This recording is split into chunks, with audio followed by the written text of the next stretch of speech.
Alright guys, we're doing another ballistics test here for you today. What we have today is the Cor-Bon. This is the 115 grain plus P. Now this is jacketed hollow point. Their advertised velocity is 1350 feet per second at close to 466 foot-pounds. Now we're going to actually do the testing, and we will show you the actual numbers from the chronograph. What we're going to be shooting it out of is the Glock 26. This has got a shorter barrel, so it's going to show you how effective it's going to really be. But what's nice about this is if it's working good in a short-barreled pistol like this, it's going to work even better in a longer-barreled pistol. So here's what we're shooting: the high-velocity Cor-Bon jacketed hollow points, and let's show you the round right here. This one should be kind of good. You know, I'm excited to actually test some Cor-Bon. People have said Cor-Bon, Cor-Bon, Cor-Bon to me over and over again, and it's about high time that I get around to doing some testing on it. So, all right, guys, let's go ahead and get it set up. Alright guys, the setup is a little bit different today. What we're going to be doing is we're going to go through 4 layers of this terry cloth towel because I didn't have my denim with me today.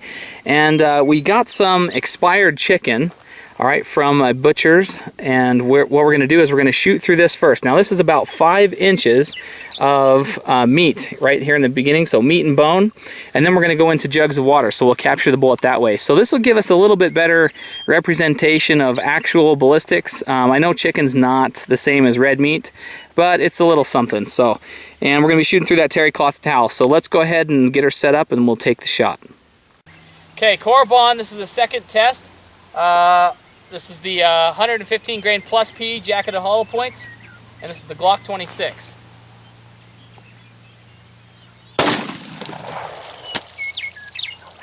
$12.77. All right, so we had the chicken, this jug here, and this is the second jug.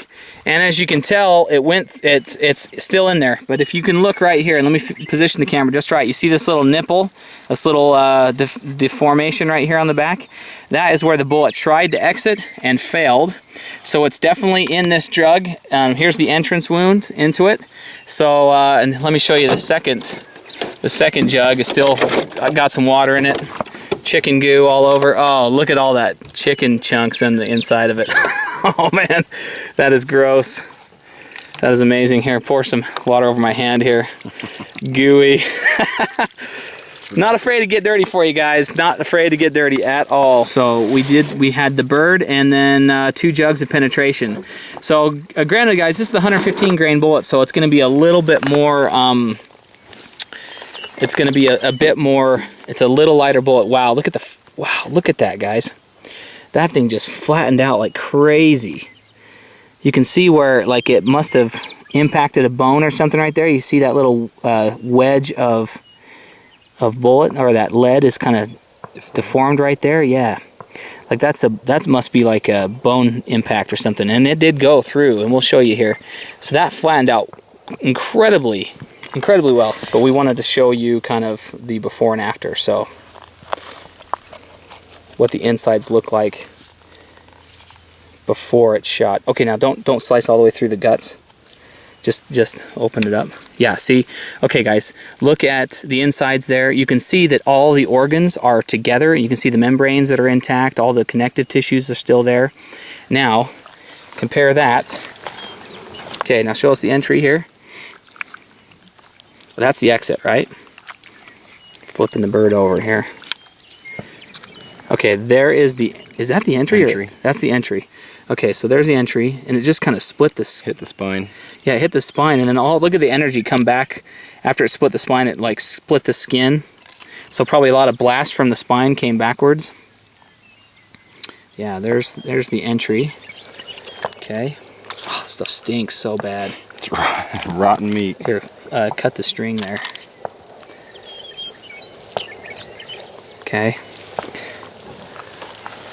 We're going to open it up. And it is just gelatinous in there. Wow. Holy cow. Came right through and nicked the spine. Nicked the spine there. There's all the spine bone right here. Vertebra. Look at that chunk of bone right there in the center. Right there. Whoops. Focus. Right there, that chunk right in the center is all vertebra. Yep. Well, there you have it, guys. I'm thinking that Cor-Bon jacketed hollow point is a win-win. The recoil is quite heavy on this load, so that's one thing to consider when you are choosing it. But that is quite a bit of expansion, I've got to say. So let's go ahead and take it back to the table and we'll do some numbers for you.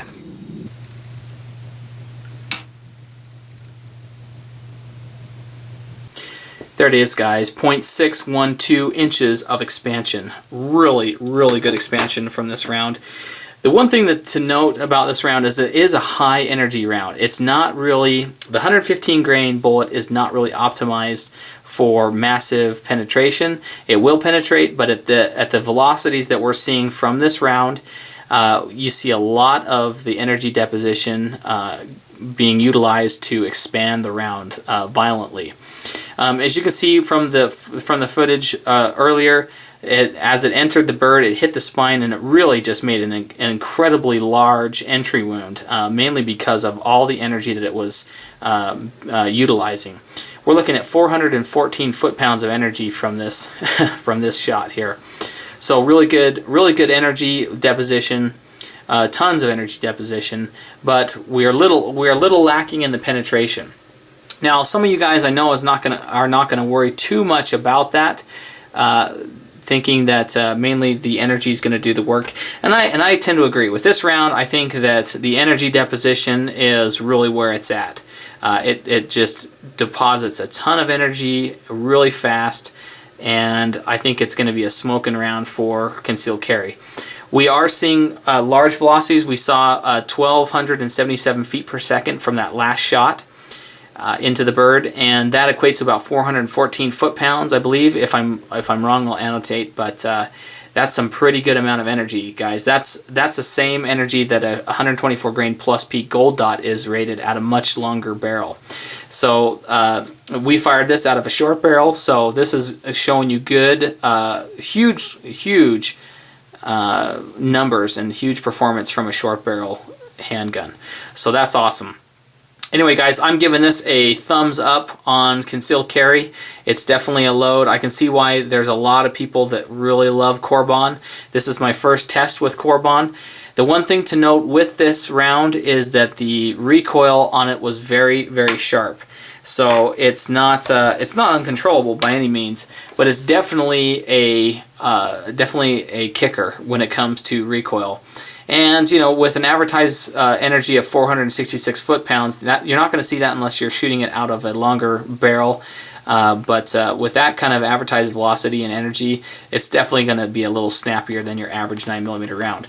Now, just for your FYI, we fired this round out of the Kel-Tec Sub 2000, which is a 16.1-inch barrel, and what we got was 1,541 feet per second.